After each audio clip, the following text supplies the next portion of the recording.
Bienvenue dans ce nouvel épisode de Successful Anonymous. C'est le podcast où on parle business, mindset, leadership, le tout sans chichi, mais toujours avec beaucoup de cœur.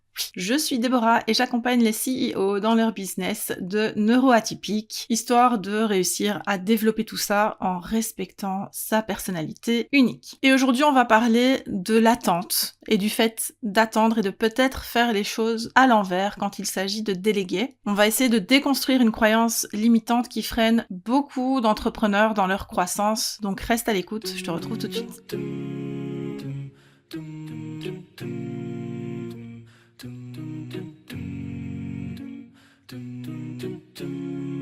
Peut-être que tu te dis, je ferai appel à une pro pour mon site, par exemple, quand j'aurai atteint, je sais pas moi, 2000 € par mois, 5000 € par mois de chiffre d'affaires. Ou peut-être encore que tu te dis, je vais d'abord gérer mon montage de podcast moi-même, et ensuite on verra, quand je commencerai à générer plus de revenus, si je peux déléguer cette partie à une monteuse professionnelle. Tu vois, ce genre de croyance, il te maintient dans une zone très confortable, qui est aussi une zone où tu gaspilles ton énergie et ton talent. Pourquoi c'est une zone de confort et en même temps une zone de gaspillage? Parce que c'est plus confortable pour toi de rester dans cette zone de confort entre guillemets, où tu sais ce que tu dois faire, où tu sais ce que ça va te coûter ou ne pas te coûter. Donc si tu as des outils pour le faire par exemple, tu sais que ça va te coûter 20 € par mois, mais que ça va pas te coûter le prix d'une freelance par exemple qui va faire la chose pour toi. Donc pas de surprise, pas d'inconfort, etc. Mais c'est une zone où tu gaspilles ton temps et ton énergie, et ça on va le voir plus en détail tout au long de l'épisode. Mais cette zone-là, elle est problématique parce que tu pourrais développer tout ce que tu as à développer, tout ce qui t'attend, tout ce qui est encore sur le feu, tout ce que tu as envie de faire et que tu projettes de faire, mais où tu dis j'ai pas le temps de le faire, j'ai pas le temps parce que je dois encore faire mon montage, j'ai pas le temps parce que je dois mettre mon site en ligne, j'ai pas le temps parce que ceci, parce que cela. J'ai perdu le fil de ma phrase, mais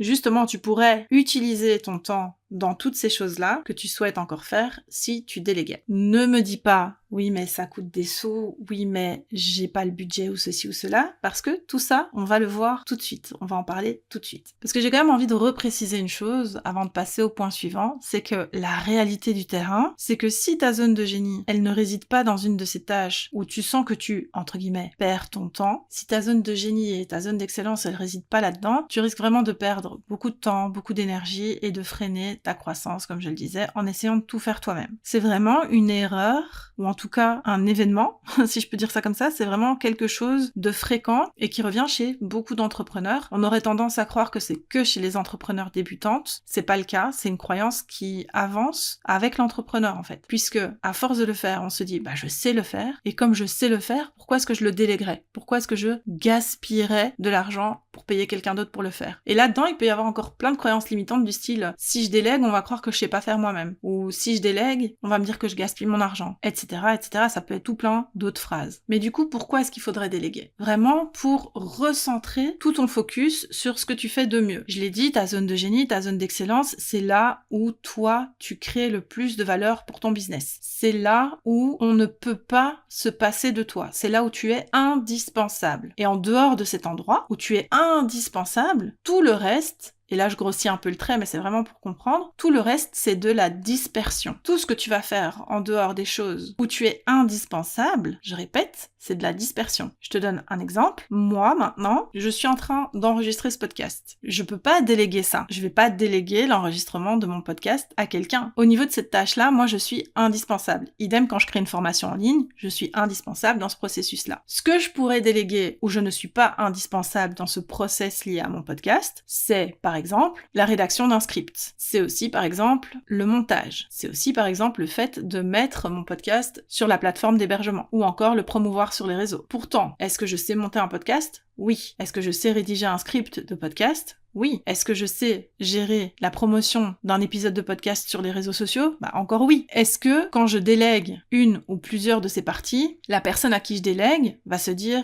la honte quoi, Déborah elle sait même pas faire son montage, ou ah la honte quoi, elle sait même pas gérer ses réseaux alors qu'elle dit qu'elle a une formation pour être social media manager mais elle sait même pas le faire elle-même.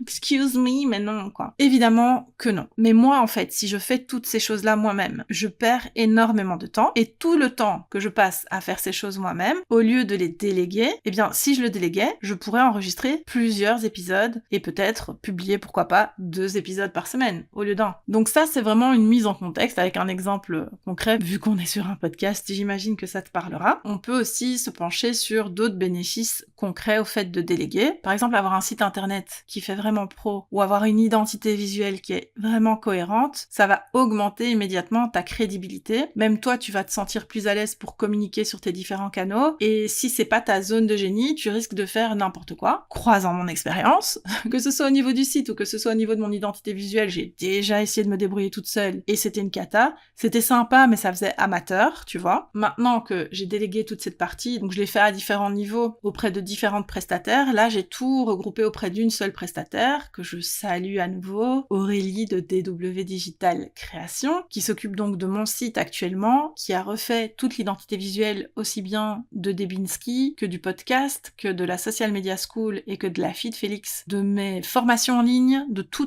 en fait. Dès qu'il y a un visuel, tu peux savoir qu'il y a Aurélie derrière, quoi. Avoir fait ça, ça m'a redonné envie de repartager et de recommuniquer sur mes réseaux. Je ne tiens plus en place par rapport à mon site tellement je trépigne pour qu'il soit en ligne. Là, c'est pas encore le cas, mais j'ai vu à quoi ça allait ressembler. Voilà, j'ai trop hâte. Donc ça, c'est par rapport au site et à l'identité visuelle. En ce qui concerne le podcasting, par exemple, avoir un montage qui est soigné, ça va donner une image premium de ton travail à ton audience. T'imagines bien que c'est beaucoup plus agréable d'écouter un podcast qui est clean que d'écouter un podcast avec des bruits de fond, etc. Même si ça peut le faire aussi et qu'on est évidemment toujours dans l'optique de mieux vaut fait que pas fait du tout. On veut le passage à l'action, on veut voir des gens bouger, on veut pas des gens qui procrastinent en disant je veux que ce soit parfait avant de le faire. Non, tu m'entends pas dire ça non plus. Mais je te parle de si c'est possible pour toi de déléguer et on va déconstruire un peu les choses qui t'empêchent de le faire. Si c'est possible pour toi de déléguer, délègue parce que le résultat sera toujours meilleur, surtout si c'est pas ta zone d'excellence, comme je le disais. Par rapport au contenu écrit par une professionnelle, il va forcément être plus percutant et il va te libérer d'un poids incroyable. Par exemple, je pense à une page de vente. Une page de vente rédigée par une copywriter va toujours être beaucoup plus percutante, beaucoup plus impactante qu'une page de vente rédigée par toi-même si tu n'as pas ces compétences-là. Et je vais aller au-delà, même si tu as les compétences, ce sera toujours mieux rédigé par une copywriter. Je prends de nouveau mon propre exemple pour illustrer ça, mais par exemple, moi je suis formée en copywriting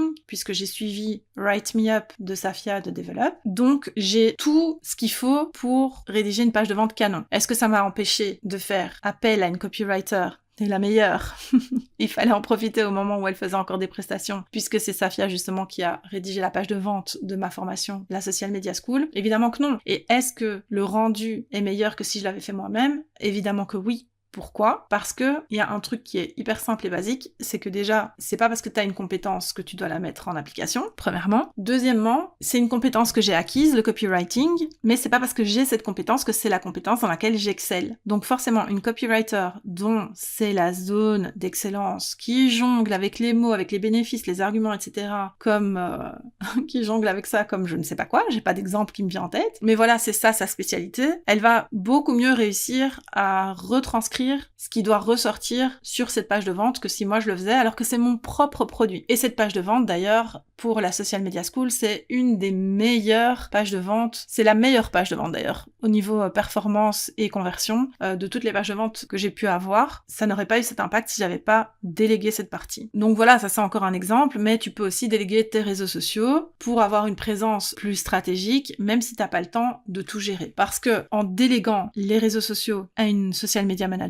tu vas pas transmettre le message de je sais pas faire ou je ne sais pas comment communiquer autour de mes offres, etc. Pas du tout. Mais tu vas faire appel à quelqu'un qui a pour seul objectif et pour seul focus, comme seule passion, enfin non, pas seule passion, parce que souvent ce sont des multipotentiels et des multipassionnés, mais qui a comme passion la stratégie, la rédaction de contenu, la création de visuels peut-être pour certaines. Et donc, le fait de déléguer cette partie à quelqu'un qui transpire ça, qui aime tellement ça, tu t'enlèves un poids, tu libères du temps pour faire ce qui est vraiment important et ce dans quoi tu excelles, et tu laisses quelqu'un exceller dans cette partie pour toi. C'est tout bénef pour toi en fait. Alors, il y a une croyance limitante, vraiment il y a un frein, une barrière mentale qui revient tout le temps quand on parle de déléguer, et je comprends ça à 100%, c'est le fameux « ça coûte cher ». Alors oui, déléguer c'est un investissement, mais c'est peut-être pas aussi inaccessible que ce que tu penses. Et surtout, si tu ne fais pas la démarche de te renseigner au sujet de certains tarifs, tu vas jamais savoir en fait si c'est hors de portée ou pas. Par exemple, une pro en identité visuelle, elle peut te proposer un pack qui est minimaliste mais qui est efficace et qui correspond à ton budget. Une monteuse, elle peut gérer par exemple la partie technique. Admettons que le package complet est hors budget pour toi, tu vas peut-être trouver quelqu'un qui va te proposer de gérer uniquement la partie technique et toi tu te charges de mettre tout sur les plateformes, de faire toute la com qui va autour, etc. C'est pas grave, mais au moins t'as quelqu'un qui a fait le montage à proprement parler. Si tu fais appel à une stratège en social media, elle peut par exemple te créer un calendrier éditorial et toi t'as plus qu'à créer tes posts et publier. Parce que souvent,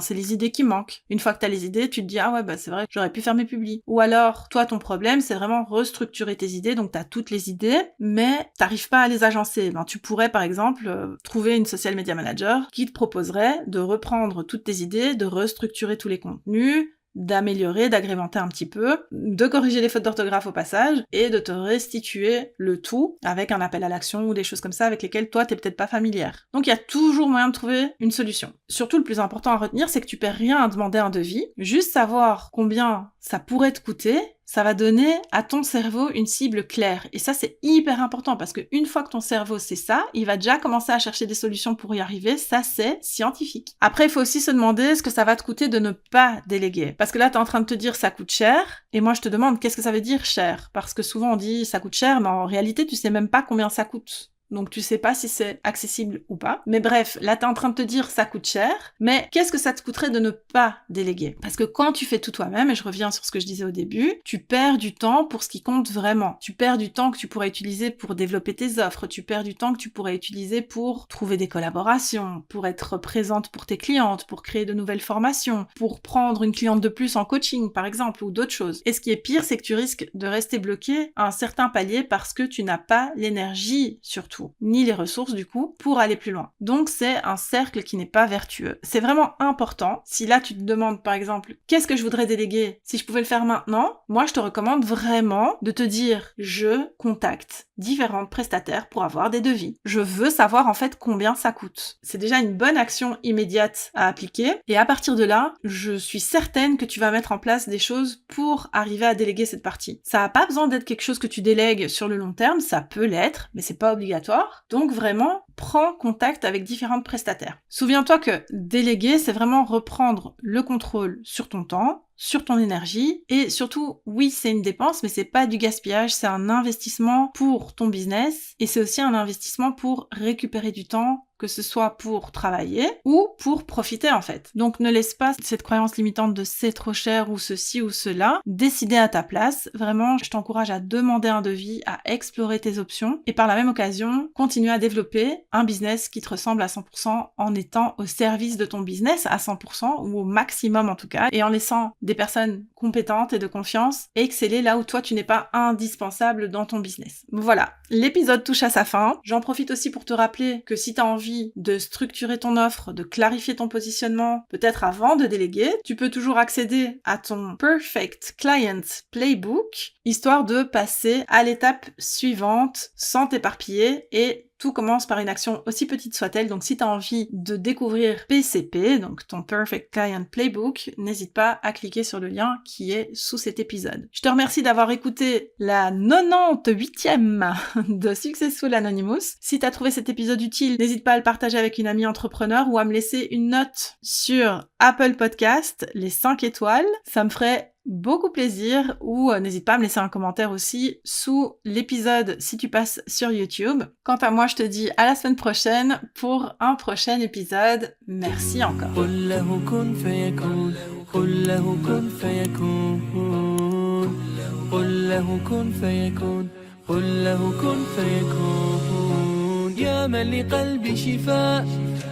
من كل داء خلقت دواء من لي غيرك ربي يشفيني يا مولاي